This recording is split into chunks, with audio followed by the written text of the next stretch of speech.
this is gonna be miserable. Yeah. So that actually made me more nervous, didn't make me more comfortable, knowing what I was getting myself into. What was the hardest part? I mean, you go through stages. At certain points, it's the physical fitness, and then the mental state. I mean, they break you down and make you feel like you're nothing, and then through time, they start building you back up to when you graduate, you feel like you could do anything. You're indestructible. So. Did you ever have a day you didn't think you'd make it?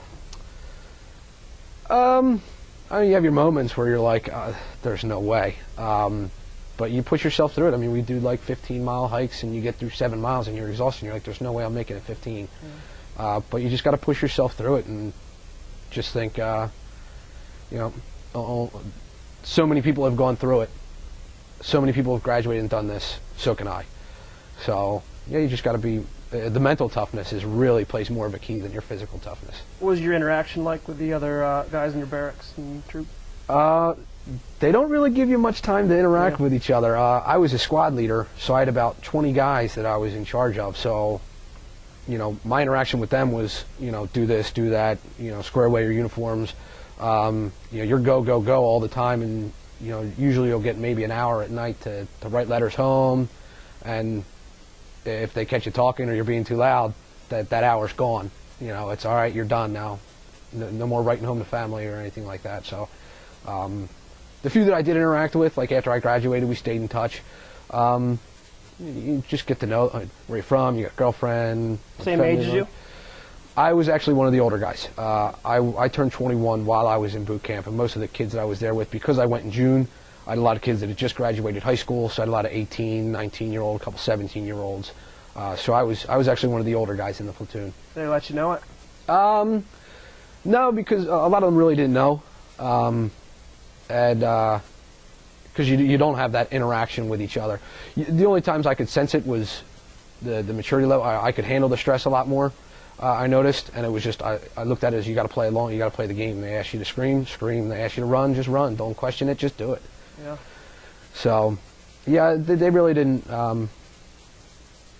It wasn't an issue for the most part. What was graduation like? That was probably one of the greatest experiences I've ever had. The bond you feel with each other, with the other Marines, having my family there to see me graduate. Did they all come down?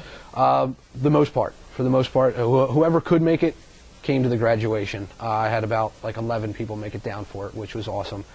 And just to go out there and march on that parade deck, the Marines that have crossed that, to become a part of history that way, to know that I survived that 13 weeks and now I could call myself a Marine and I earned that title. It was emotional. I've never been prouder in my life of myself, and then just to see how proud my family was, it was a great experience. It's pretty amazing.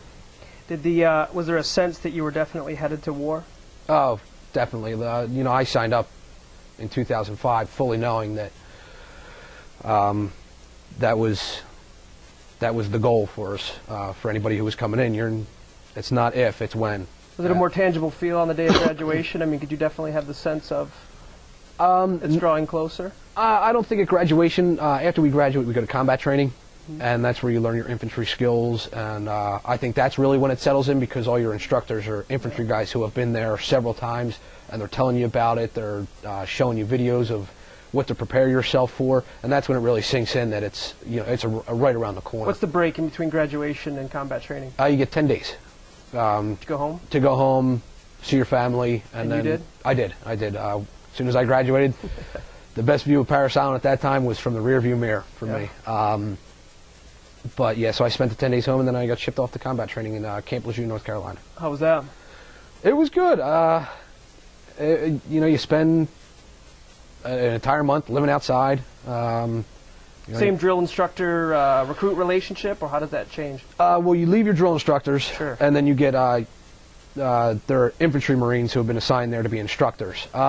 It's much different. Now their job is much different. It's not making you a Marine. It's teaching you the basics of infantry. So they're not as in your face, like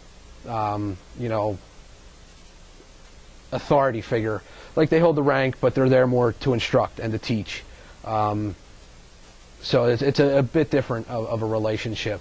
Was there a lot of, not necessarily physical classroom time, but classroom teaching time?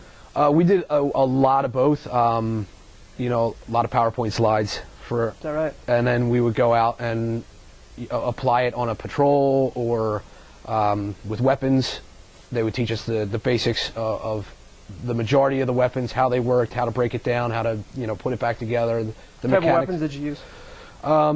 Well, I learned on a 240 Golf, 50 cal, a Mark 19, the M16, and the saw.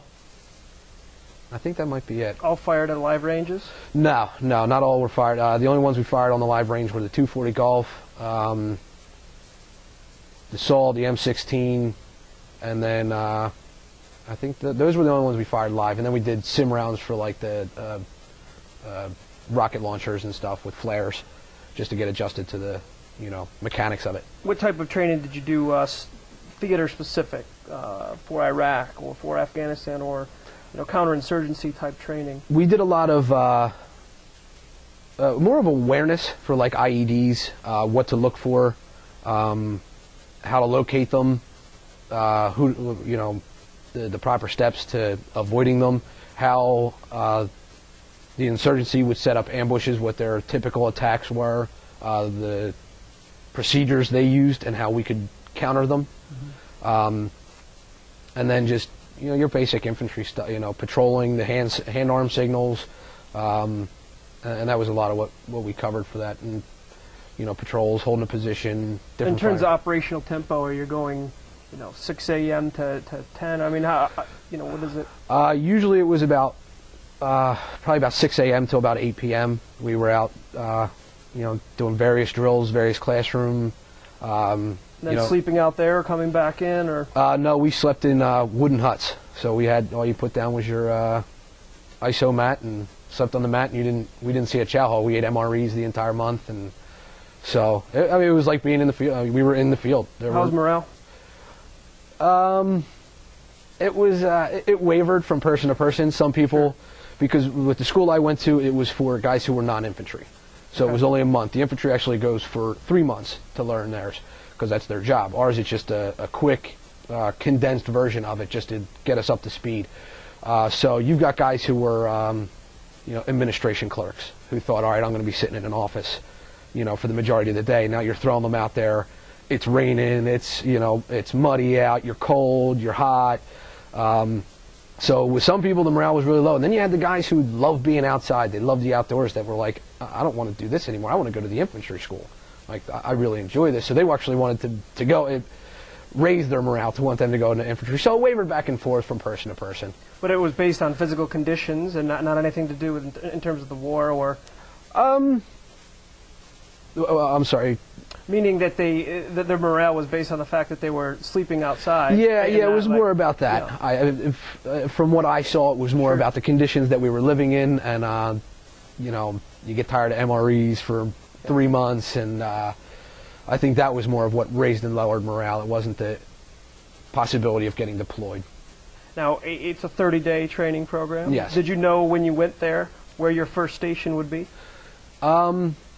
I did, because I did enough research to know where my MOS school took place. But there are a lot of kids who didn't. They went in saying, "This is my job. Where am I going?" Because there's various schools, for certain job fields. Now, with my job as a combat correspondent, there's only one school for the entire military. So I was in school with Army, Navy, Air Force, Marines, Coast Guard.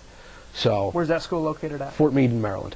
Did you you went right from the infantry training to that? Right from infantry training to they call it the Defense Information School. We went straight there, checked in, and I had to wait about a week for the next class to pick up, and started right from there. What type of environment is that? I mean, are you living in a barracks? We had a barracks. 3 floors. First floor was a common area. I mean, we had TVs, pool table. Really, it was pretty nice. And then the second floor was the male deck, and the third floor was for the females. So you're starting to progress towards more of a professional atmosphere. Yes. Yeah, and we were given a lot of freedoms. We were the only, we called them detachments. The Army, the Navy, they all had phases they had to go through before they were allowed certain freedoms. we were, once we got off school and our